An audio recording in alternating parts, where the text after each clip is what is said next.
মান আমিলা সালিহান ফালিনাফসিহি ওয়া মান আসাআ ফাআলাইহা ওয়া মা রাব্বুকা বিযাল্লামিল লিল আবিদ।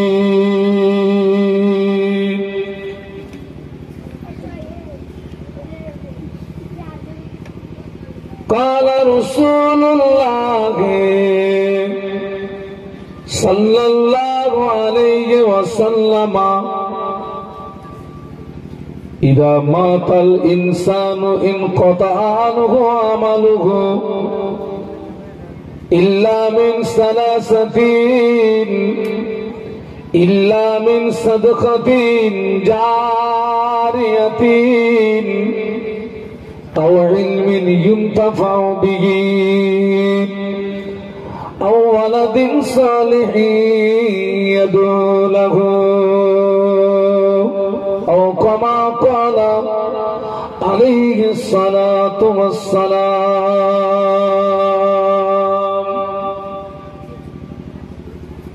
সম্মানীয়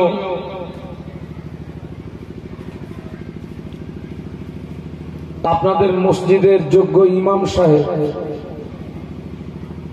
সম্মানীয় ওলামা হাজরাত, সম্মুখে উপবিষ্ট ভদ্র মহোদয়গণ, পর্দার আড়ালে অবস্থিতা আম্মা এবং বোনেরা, আজকের আমরা সকলে সৌভাগ্যবান, আমাদের খুশনসিব যে আল্লাহ পাক দয়া করে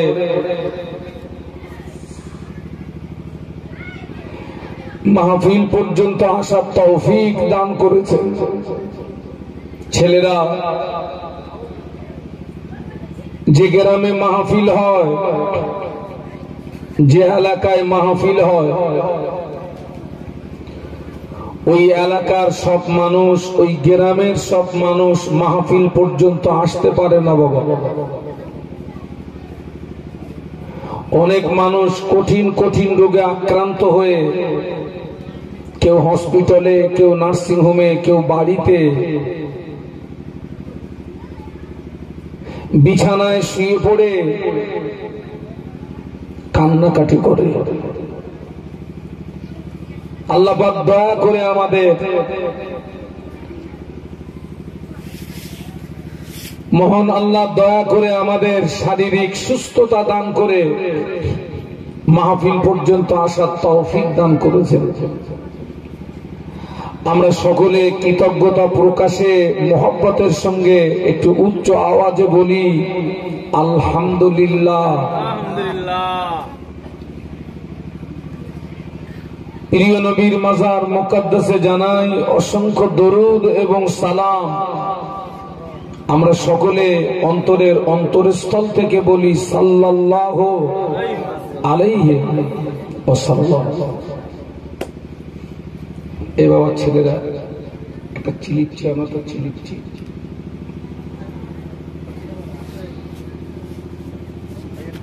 আল্লাহ পাকের শান, আল্লাহ পাকের খাস রহমত,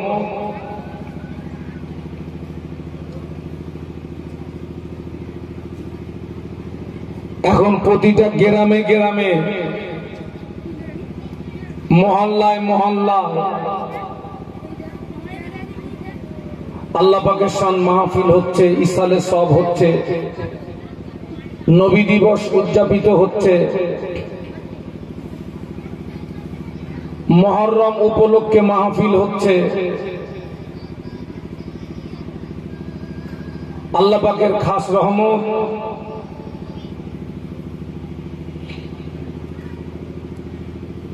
এখন মাহফিলের সংখ্যা প্রচুর পরিমাণে বেড়ে গেছে, বক্তার সংখ্যা বেড়ে গেছে।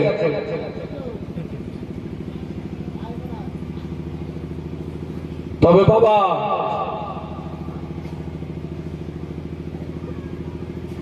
পরিবর্তনের সংখ্যাটা কমে গেছে। কিসের সংখ্যা কমে গেছে বলেছি? সকলে একটু কথা বলেন। পরিবর্তনের সংখ্যাটা কমে গেছে, এত মাহফিল হচ্ছে, আমাদের ভিতরে পরিবর্তনটা কোথায়? মাহফিল যত বেড়েছে, বক্তার সংখ্যা যত বেড়েছে, আজকের ভালো করে লক্ষ্য করে দেখুন, এক শ্রেণীর মুসলমানের দ্বারাতে শরীয়ত বিরোধী কাজ কমেছে না বেড়েছে? আপনারা কি এতেকাপের নিয়ত করেছেন নাকি? এতেকাপ বোঝেন? ওই যে রমজান মাসে সব এতেকাপ করে না, যারা এতেকাপে বসে তারা কারোর সঙ্গে কথা বলে না। তা আপনারা কি সব কি এতেকাপের নিয়ত করেছেন আজকে নাকি? যে হুজুর আপনাদের সঙ্গে কথাটা তো হবে না। আল্লাহু আকবার। মাহফিলের সংখ্যা বাড়লো, বক্তার সংখ্যা বাড়লো, পরিবর্তনের সংখ্যাটা কমে গেল কেন?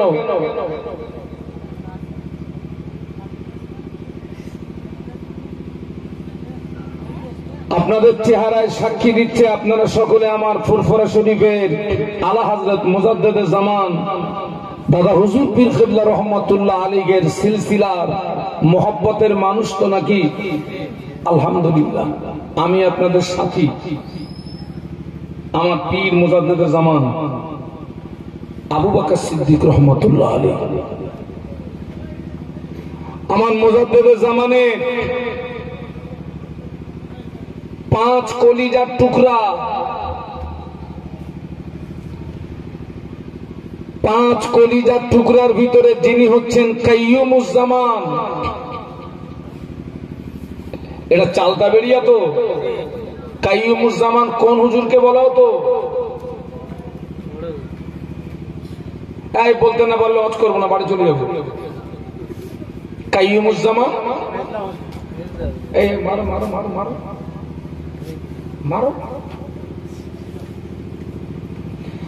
কাইয়ুমুজ্জামান বলা হতো বড় হুজুর পীর কিবলা রহমাতুল্লাহ আলাইহি। সকলে একটু বলুন কোন হুজুরকে বলা হতো বলেছি? সবাই মিলে বলেন, বড় হুজুর কাইয়ুমুজ্জামান। আমার মুজাদ্দেদে জামানের জীবনের সর্বপ্রথম হজ ছিল কত সালে জানেন বাবা? 1330 সাল। কত সাল বলেছি? 1330। আমার মুজাদ্দেদে জামানের জীবনের প্রথম হজ। ওই হজের সাথী ছিলেন আমাদের বসিরহাটের বড় মাওলানা আল্লামা রুহুল আমিন রহমাতুল্লাহ আলাইহি। সাথী ছিলেন কাইয়ুমুজ্জামান বড় হুজুর পীর কিবলা রহমাতুল্লাহ আলাইহি। আল্লাহ পাক আমার মুজাদ্দেদে জামানকে, আল্লাহ পাক আমার বসিরহাটের আল্লামা হুজুরকে, কাইয়ুমুজ্জামানকে আল্লাহ নবীর মাজার মুকাদ্দাসের ওই গ্রাউন্ডের ভিতরে একটা রাত থাকার সুযোগ আমার আল্লাহ করে দিয়েছিলেন। একটু জোরে বলুন। জোরে বলতে পারলেন না? এখানে কোন হাজী সাহেব আছে? নেই? আল্লাহ পাকের হাজী বান্দা নেই? ছেলেরা, তোমাদের আব্বা আম্মার দোয়া, আল্লাহ আমাকে 2 বার নিয়ে গেছে হজ পাকে। আর এবারে আল্লাহ আমাকে একটু উমরায় নিয়ে গেছিলেন এখান থেকে কয়েক মাস আগে। আল্লাহ নবীর মাজার মুকাদ্দাসের গ্রাউন্ডের ভিতরে যে কোনো ব্যক্তিকে ঢুকতে দেওয়া হয় না। আমার মুজাদ্দেদে জামানকে, আমার কাইয়ুমুজ্জামানকে, আমার বসিরহাটের আল্লামা হুজুরকে আল্লাহ রসুলের মাজার মুকাদ্দাসের ওই গ্রাউন্ডের ভিতরে একটা রাত থাকার সুযোগ আমার আল্লাহ করে দিয়েছিলেন। একটু জোরে বলুন। কাইয়ুমুজ্জামান বড় হুজুর পীর কিবলা রহমাতুল্লাহ আলাইহি কোন একদিন ভক্ত মুরিদদের সামনে নিয়ে খুব আক্ষেপের সঙ্গে একটি কথা বলেছিলেন, বাবা আমি মনে করছি হজ করা বন্ধ করে দেব, হজ আর করবো নি বাবা। কাইয়ুমুজ্জামান বলেছিলেন, ও আমার ভক্ত মুরিদেরা, আমি হজ নসিহত আর করবো নি, বন্ধ করে দেব। হুজুরের ভক্ত মোহাব্বতের মানুষ জানারা তানারা অনেকে জিজ্ঞাসা করলেন, হুজুর আপনি এরকম কথা বলছেন কেন? আমার কাইয়ুমুজ্জামান বলেছিলেন, বাবা আমি 3টে কারণে মনে করছি হজ করা বন্ধ করে দেব। সবাই মিলে বলুন কটা কারণ? 3টে কারণ। 1 নম্বর কারণ বলেছিলেন, যারা বক্তা এদের অধিকাংশ নিয়ত খারাপ হয়ে গেছে। কাদের কথা বলেছেন? একটু জোরে বলেন না। বক্তা, যারা বক্তা এদের অধিকাংশ নিয়ত খারাপ হয়ে গেছে। 2 নম্বর কারণ বলেছিলেন, যারা শ্রোতা ওদের অধিকাংশ নিয়ত খারাপ হয়ে গেছে। 3 নম্বর কারণ বলেছিলেন, যারা জলসা দাতা ওদের অধিকাংশ নিয়ত খারাপ হয়ে গেছে। বাবা, বক্তা, শ্রোতা, জলসা দাতা এদের নিয়ত যদি খাঁটি হয়, কি হয়? এদের নিয়ত যদি আল্লাহর সন্তুষ্টির উদ্দেশ্য হয়, ওই মাহফিলে আল্লাহর পক্ষ থেকে রহমত বর্ষিত হবে। একটু জোরে বলুন, একটু মহব্বতে বলেন। ওই মাহফিলে আল্লাহর পক্ষ থেকে রহমত বর্ষিত হবে। ওই ওয়াজ নসিহত মানুষের হৃদয়ে রেখাপাত করবে। আর এদের নিয়ত যদি খারাপ হয়ে যায়, ওই মাহফিলে আল্লাহর পক্ষ থেকে রহমত আসবে না। ওই মাহফিলে কাজ চুপ করে রয়েছে, কি কাজ হবে না। আজকের দেখছি আমার কাইয়ুমুজ্জামানের কথাটা অক্ষরে অক্ষরে মিলে যাচ্ছে। বাবা, আল্লাহ তো প্রত্যেক রাতে তো ঘুরাচ্ছেন। আল্লাহ ওয়াজ করতে করতে তো দাড়ির চুল পেকে গেল আমার। আল্লাহ তো ঘুরাচ্ছে, দেখছি আমাদের নিয়ত খারাপ হয়ে গেছে। বাবা, অধিকাংশ মানুষের নিয়ত খারাপ হয়ে গেছে। কোরআন শরীফের পরের স্থান হচ্ছে সহিহ বুখারী শরীফের। কোন কিতাবে? সহিহ বুখারী শরীফ কোরআন শরীফের পরের স্থান। ইমাম বুখারী রহমাতুল্লাহ আলাইহি যে হাদিস দিয়ে উনি শুরু করেছিলেন, হাদিসটি ছিল ইন্নামাল আমালু বিন্নিয়াত। একটু সবাই মিলে বলা যাবে সুবহানাল্লাহ? আর একটু মহব্বতে বলা যাবে? বান্দার সমূহ কাজ নির্ভর হয় তার নিয়তের উপরে। কিসের উপরে বাবা? নিয়ত যদি ভালো হয় ফল ভালো পাওয়া যাবে। নিয়ত যদি বিগড়ে যায় ফল ভালো পাবে না। আজকের আমাদের নিয়ত খারাপ হয়ে গেছে। সামান্য নিয়তের পার্থক্যের জন্য বান্দা সওয়াব থেকে বঞ্চিত হয়। সামান্য নিয়তের পার্থক্যের কারণে বান্দা সওয়াব থেকে মাহরুম হয়। আমি যার একটা দৃষ্টান্ত দিচ্ছি, আমার ছেলেরা নিয়তগুলো ঠিক করে নাও। এখানে তোমরা কেন এসছো? আমার উদ্দেশ্য হবে আমি আল্লাহর সন্তুষ্টির উদ্দেশ্য দুটো কথা বলবো। আপনাদের উদ্দেশ্য হবে আল্লাহর সন্তুষ্টির উদ্দেশ্যে আলেমদের কথা শুনবো। জলসা দাতাদের উদ্দেশ্য হবে আল্লাহর সন্তুষ্টির উদ্দেশ্যে মাহফিল দেব। সামান্য নিয়তের পার্থক্যের জন্য বান্দা সওয়াব থেকে বঞ্চিত হয়, মাহরুম হয়।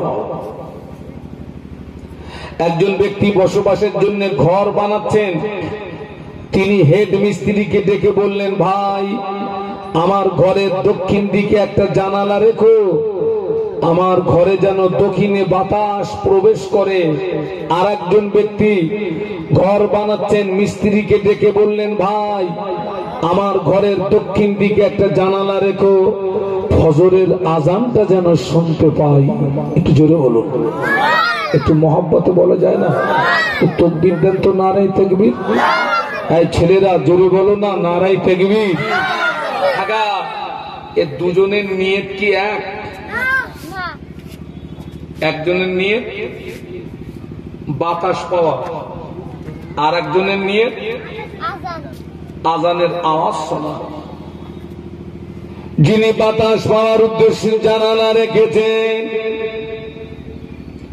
ওই জানালা দিয়ে বাতাস আসবে, ওই জানালা দিয়ে আজানের আওয়াজ আসবে, কিন্তু আল্লাহর ওই বান্দা সওয়াব পাবে না।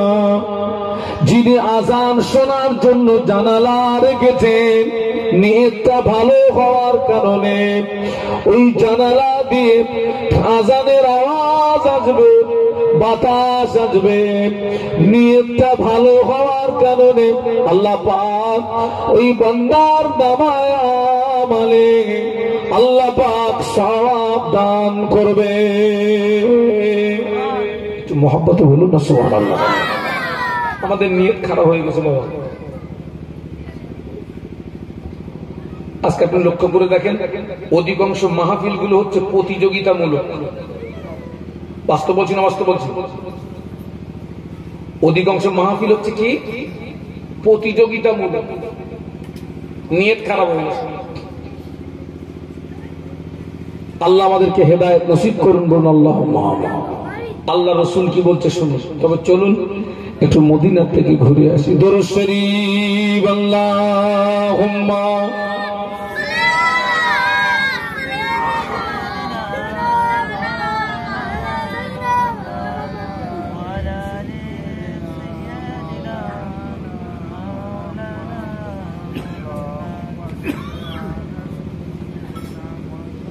ছেলেরা একটু মহব্বতে পড়ি না। আল্লাহুম্মা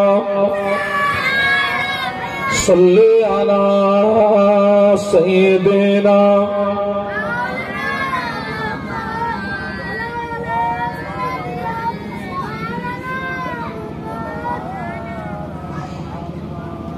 मुझे नाज है अपनी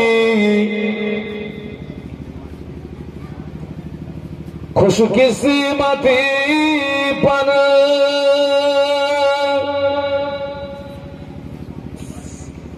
मेरे हाथ में गए दामने मुस्तफा की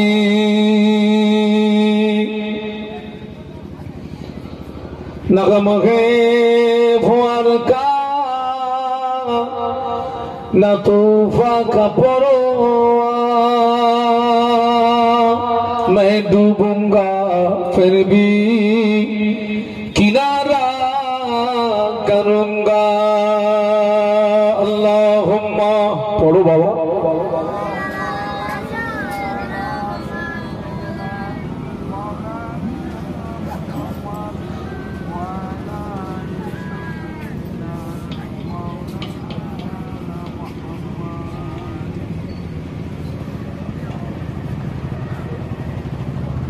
আমার ছেলেরা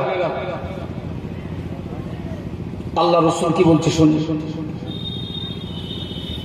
قال النبي صلى الله عليه وسلم الناس كلهم هالكون إلا العالمون العالمون كلهم هالكون إلا العاملون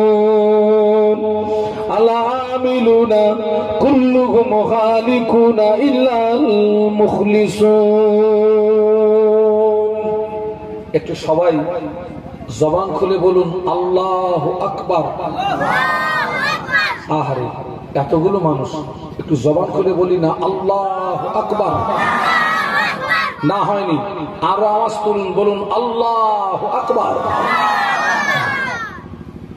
আল্লাহ রাসূল কি বলছে শুনুন।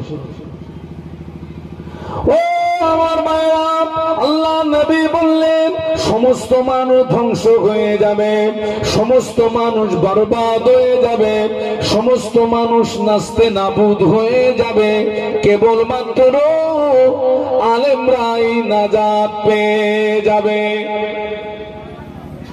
আল্লাহ রসুল বলছেন সব মানুষ ধ্বংস হয়ে যাবে, বরবাদ হয়ে যাবে, নাস্তে নাবুদ হয়ে যাবে। নাজাত পাবে কারা?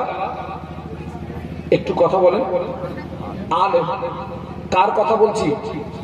আল্লাহর নবীর, আল্লাহর নবীর বাণী। আমার কথা বলছি না, আমার দাদুর কথা বলছি না। আল্লাহ রসুল বলেছেন আন্নাসু কুল্লুহুম হালিকুনা ইল্লাল আলিম।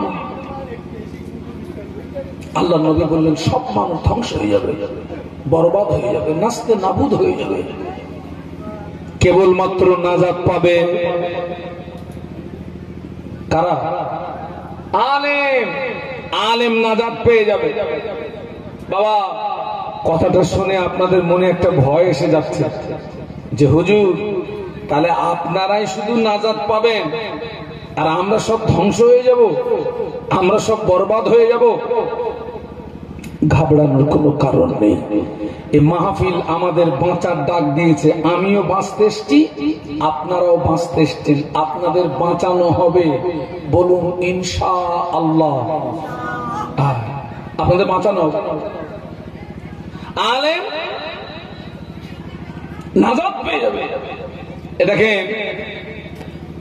আরবের একজন টপ র্যাঙ্কের কবি, যার নাম হযরত হাসান বিন সাবেত রাদিয়াল্লাহু আনহু, আরবের একজন টপ র্যাঙ্কের কবি, যিনি একজন কবি হিসাবে সারা বিশ্বে খ্যাতি অর্জন করেছিলেন, যিনি জীবনের শুরুতে নবীর বিরুদ্ধে, ইসলামের বিরুদ্ধে প্রচুর কবিতা লিখেছিলেন। নবীর বিরুদ্ধে, ইসলামের বিরুদ্ধে প্রচুর কবিতা লিখেছিলেন। পরবর্তীতে তিনি যখন ইসলাম গ্রহণ করলেন, অটোমেটিক তলোয়ারটা ঘুরে গেল। এবারে নবীর পক্ষে, ইসলামের পক্ষে আর কাফেরদের বিরুদ্ধে কবিতা লিখতে শুরু করলেন। একটু খুশি হয়ে সুবহানাল্লাহ বলুন। ছেলেরা জোরে বলো না। এতদিন ছিল নবীর বিরুদ্ধে, ইসলামের বিরুদ্ধে। ইসলাম গ্রহণ করার পরে নবীর পক্ষে, ইসলামের পক্ষে আর কাফেরদের বিরুদ্ধে। তো উনি যখন কাফেরদের বিরুদ্ধে কবিতা লিখছিলেন, ওনার কবিতার তলোয়ারের আঘাতে, আসলি তলোয়ার নয়, দেখেন আসলি তলোয়ার দিয়ে 10 জন, 20 জন, 30 জনকে মারতে পারবেন, তার বেশি আর মারতে পারবেন না, কারণ আপনি নিজে দুর্বল হয়ে যাবেন। আর কবিতার তলোয়ার এত মারাত্মক তলোয়ার, কবিতার তলোয়ারে পুরো একটা জাতকে মেরে দেওয়া যেতে পারে, একটা কওমকে মেরে দেওয়া যেতে পারে। তো হাসান বিন সাবেত রাদিয়াল্লাহু আনহু, উনি যখন কাফেরদের বিরুদ্ধে তলোয়ার চালাচ্ছিলেন, কওম তুলে, গোত্র তুলে তলোয়ার চালাচ্ছিলেন, কাফেরদের মেরে তুলোধনা করছিলেন। আল্লাহ রসুল হাসানকে ডেকে বললেন, হাসান তুমি যেভাবে তলোয়ার চালাচ্ছ, তোমার তলোয়ার তো আমারও গায়ে লাগবে। তুমি কম তুলে কথা বলছো, গোত্র তুলে কথা বলছো, তোমার তলোয়ারটা তো আমারও গায়ে লাগবে। হাসান বিন সাবেত রাদিয়াল্লাহু আনহু বলেছিলেন, হুজুর আপনি ঘাবড়াবেন না, এই দেখুন আমি আপনাকে বাঁচাচ্ছি, আপনি ঘাবড়াবেন না। হাসান বিন সাবেত রাদিয়াল্লাহু আনহু বলেছিলেন, ইয়া রাসূলুল্লাহ, হাবিবাল্লাহ, আটার খামিনের ভিতরে একটি চুল যদি পড়ে যায়, ইয়া রাসূলুল্লাহ, হাবিবাল্লাহ, আটার খামিনের ভিতরে একটি চুল যদি পড়ে যায়, ওই চুলটাকে যদি টেনে বার করে না হয়, ওই চুলের গায়ে যেমন আটা লাগতে পারে না, ওই চুলের গায়ে যেমন আটা লাগা অসম্ভব।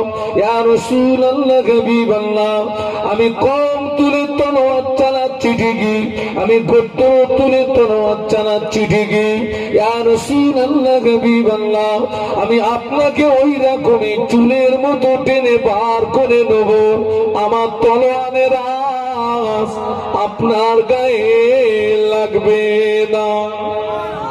জোরে বলতে পারলেন না?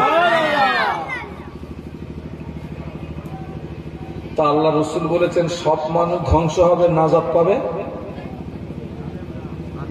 আলেম।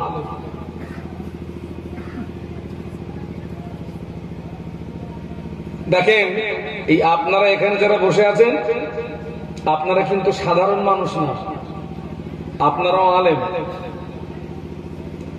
5 ওয়াক্ত নামাজ পড়তে হবে, রমজান শরীফে রোজা রাখতে হবে, টাকা থাকলে হজ করতে হবে, টাকা থাকলে যাকাত দিতে হবে, গান শোনা যাবে না, মেলায় যাওয়া যাবে না,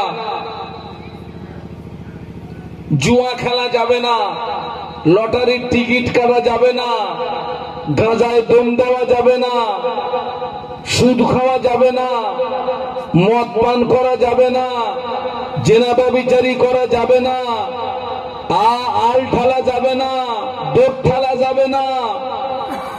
এই জ্ঞানগুলো আপনাদের আছে না নেই? আছে না? আলেমের বাংলা মানে হচ্ছে জ্ঞানী। তো এই দ্বীন ও শরীয়তের এই জ্ঞানগুলো আপনাদের প্রত্যেকের আছে। তাহলে আপনাদের ভিতরে যদি এই জ্ঞানগুলো থেকে থাকে, আপনারাও কি বলেছি?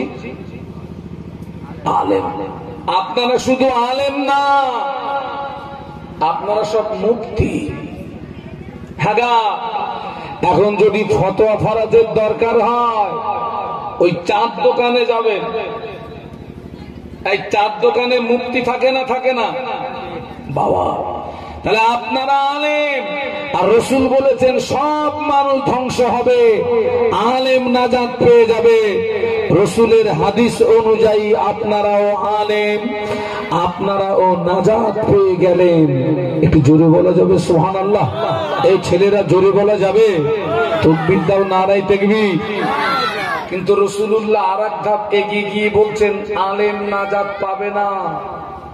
কষ্টটা বুঝে নাও।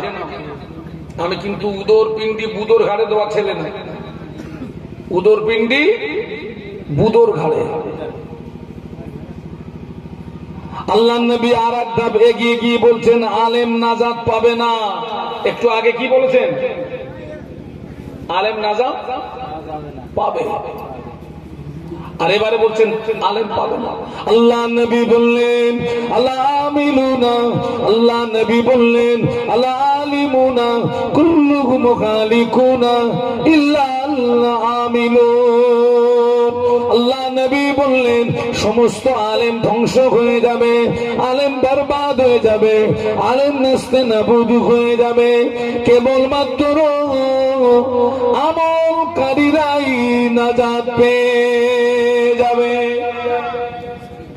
কারা নাজাত পাবে? আমলকারী। আমলকারী জানার নাম আলেম না, মানার নাম কথা বলে না। হ্যাঁ, 5 ওয়াক্ত নামাজ পড়তে হবে। আমরা সব নারী পুরুষ সব জানি তো নাকি? জানি না? সব নারী পুরুষ আল্লাহর ওই হুকুম মানে? কথা বলে না। সব নারী পুরুষ 5 ওয়াক্ত নামাজ পড়ে তো, ও আলেম জানে, কিন্তু কিন্তু মানে না। ধ্বংস ধ্বংস হয়ে যাবে। এত মাহফিল হচ্ছে,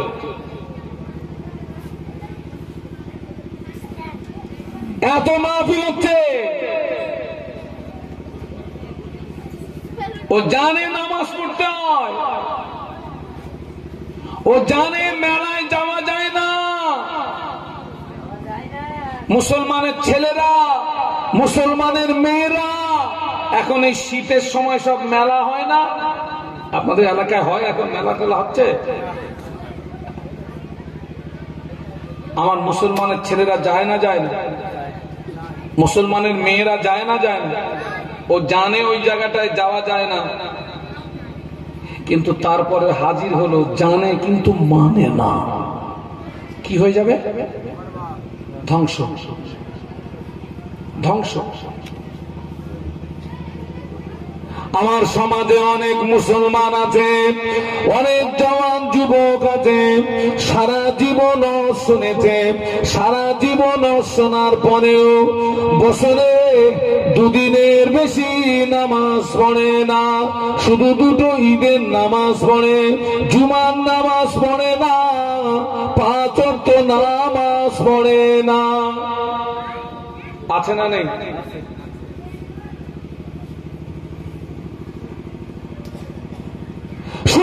দুটো ঈদের নামাজ পড়ে, জুমার নামাজ পড়ে না, 5 ওয়াক্ত নামাজ পড়ে না। অনেক মহিলারা আছে, মহিলাদের ঈদের নামাজ নাই, মহিলাদের জুমার নামাজ নাই, মহিলাদের ঈদের নামাজ নাই, মহিলাদের জুমার নামাজ নাই। অনেক মহিলারা আছে সারা বৎসরের ভিতরে আমার আল্লাহর জমিনে একটা সিজদা দেয় না। আছে না নেই?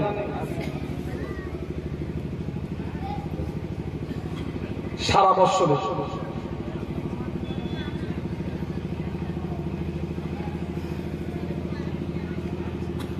তুমি ধ্বংস হয়ে যাবে, তুমি বরবাদ হয়ে যাবে, কোন হুজুর তোমাকে বাঁচাতে পারবে না। কত টাকাতে হুজুর আনবা?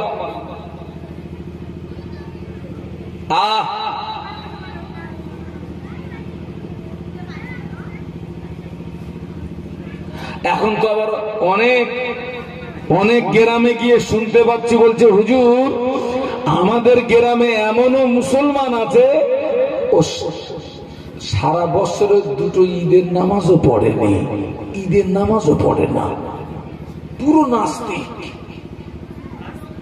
কি বলেছি? পুরো নাস্তিক।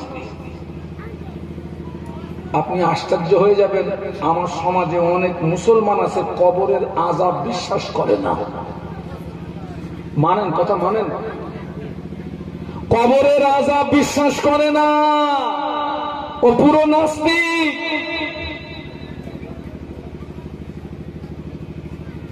ওয়াজ সকলের জন্য নয়, যারা আল্লাহ বিশ্বাস করে, নবী বিশ্বাস করে, কোরআন বিশ্বাস করে, হাদিস বিশ্বাস করে, জান্নাত বিশ্বাস করে, জাহান্নাম বিশ্বাস করে, ওদের জন্য।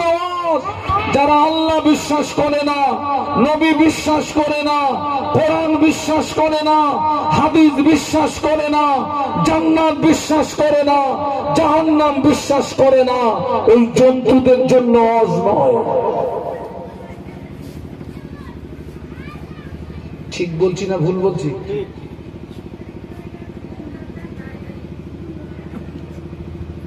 শুধু দুটো ঈদের নামাজ, সপ্তাহ জুমার নামাজটাও পড়েনি, 5 ওয়াক্ত নামাজও পড়ে না। আর মেয়েদের কথা কি বলেছি? সারা বৎসরে আল্লাহর জমিনে একটাও সেজদা দেয় না। সারা জীবন শোনার পরেও আমার সমাজে অনেক মুসলমানের ছেলেরা দাঁড়িয়ে দাঁড়িয়ে পেশাব করে, পেশাব করে পানি নেয় না। অনেক মহিলারা আছে পেশাব করে পানি নেয় না। এ মাইকম্যান, এ মাইক এরকম হচ্ছে কেন? মাইকম্যান কোথায়? মাইকম্যান কোথায়? এখানে আসো। মুসলমানের ছেলেরা দাঁড়িয়ে দাঁড়িয়ে পেশাব করে, পেশাব করে পানি নেয় না। অনেক মহিলারা আছে পেশাব করে পানি নেয় না। কানতে পারছে না সম্ভবত, মনে হচ্ছে তোমার এই কম আছে, ভোল্টেজ কম আছে। ও আমার সঙ্গে টানতে পারছে না, আমার সঙ্গে।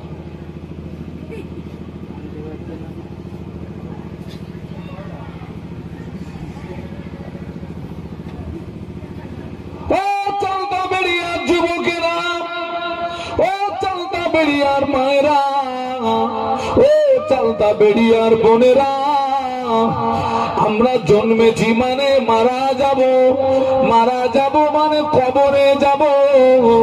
কবরের আযাব সবচেয়ে বেশি হয় পেশাব থেকে না বাঁচার কারণে। বাবা কবরে যাব না, যাব না? এটা সবাই মিলে বলেন না, যাব না? কবরের আযাব সবচেয়ে বেশি হবে পেশাব থেকে না বাঁচার কারণে। কবরের আযাব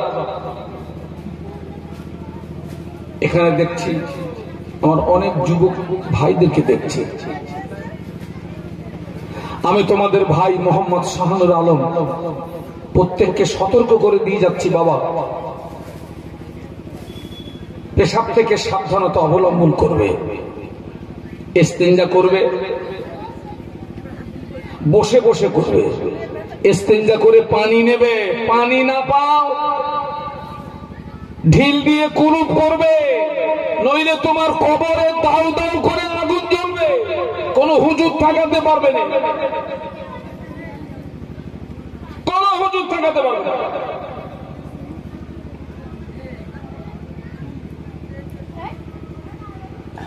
মেয়েদেরকে বলছে মায়েরা ইস্তেঞ্জা করে পানি নেবে, নইলে তোমার কবরে দাউ দাউ করে আগুন জ্বলবে, কোন হুজুর ঠেকাতে পারবে না।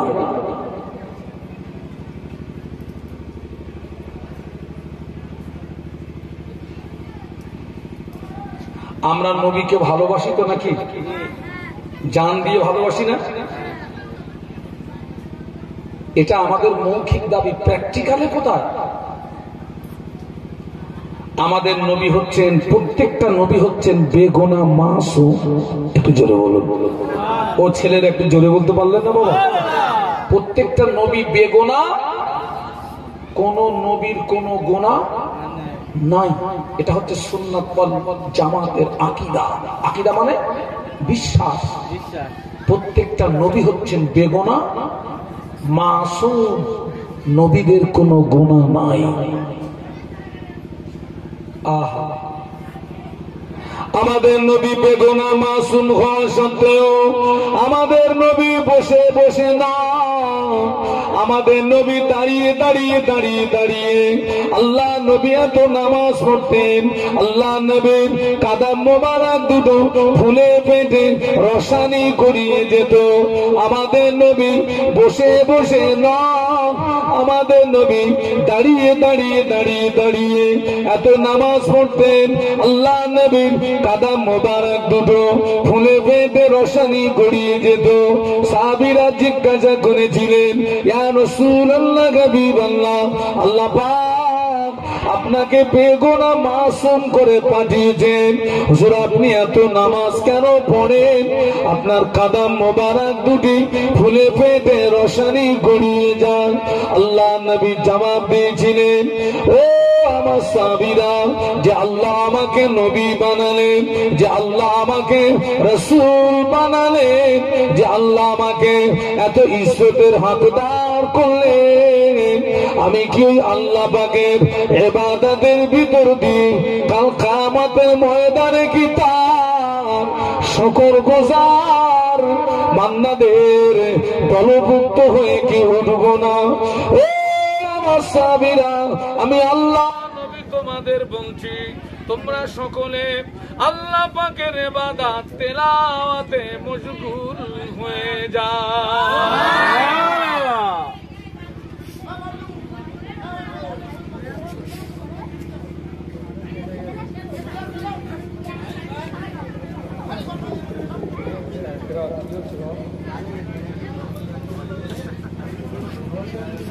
আচ্ছা আচ্ছা, একটু দরুদ শরীফ আল্লাহুম্মা জোরে জোরে বলেন।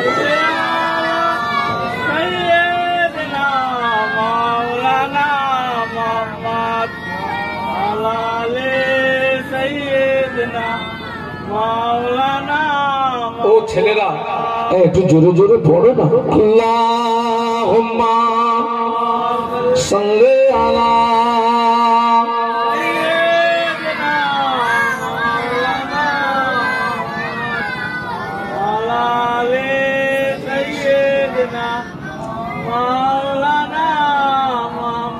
पैगंबरों का रोज़ा दिखा दे खुदा, करे मुद्दत से मिला दे खुदा, शराबे मोहब्बत पिला दे खुदा, पैगंबरों का रोज़ा दिखा दे खुदाया। अल्लाहुम्मा सल्ले মাওলানা মুহাম্মদ আলী সাইয়্যিদনা মাওলানা মুহাম্মদ। একটু কলেমার জিকির লা ইলাহা ইল্লাল্লাহ। ছেলেরা একটু জোরে জোরে পড়ো, ছেলেরা একটু জবান খুলে পড়ো, লা ইলাহা ইল্লাল্লাহ মুহাম্মাদুর রাসূলুল্লাহ। আল্লাহুম্মা সাল্লি আলা সাইয়্যিদিনা মাওলানা মুহাম্মদ আলী সাইয়্যিদিনা মাওলানা মুহাম্মদ। একটু সকলে বলুন আল্লাহু আকবার। জবান খুলে বলুন আল্লাহু আকবার। আল্লাহকে ডাকলে আল্লাহ পাক খুশি হন না রেগে যান? আল্লাহ কোরআনে বলেছেন উদুরুনি আস্তাজিব লাকুম, বান্দা তুই আমাকে ডাক, আমি আল্লাহ তোর ডাকে সাড়া দিয়ে থাকি। একটু বলুন সুবহানাল্লাহ। কোন কথা শোনাচ্ছিলাম যেন হারিয়ে ফেলবেন না। রাসূল বলেছেন সব মানুষ ধ্বংস হবে, নাজাত পাবে কারা? আলেম। আবার তারপরে বলেছেন আলেম ধ্বংস হয়ে যাবে, নাজাত পাবে কারা? বলুন বলুন বলুন। আমলকারী। কিন্তু সেই আমলটা আমাদের ভিতরে, সকলের ভিতরে নেই। সেই কথাই বলছিলাম, বলতে বলতে নবীর কথা বলছিলাম। আল্লাহ নবী বেগুনা মাসুম হওয়া সত্ত্বেও এত নামাজ পড়তেন, কাদাম মোবারক দুটো ফুলে ফেটে কি গড়াতো? রস। সাহাবীরা জিজ্ঞাসা করলেন হুজুর, আল্লাহ তো আপনাকে বেগুনা করেছেন, আপনি এত নামাজ পড়েন কেন? কত সুন্দর জবাব দিচ্ছেন সাহাবীরা, যে আল্লাহ আমাকে নবী বানালেন, রসুল বানালেন, এত ইজ্জতের হকদার করলেন, আমি কি আল্লাহ পাকের ইবাদতের ভিতর দিয়ে কিয়ামতের ময়দানে কি তার শুকর গুজার বান্দা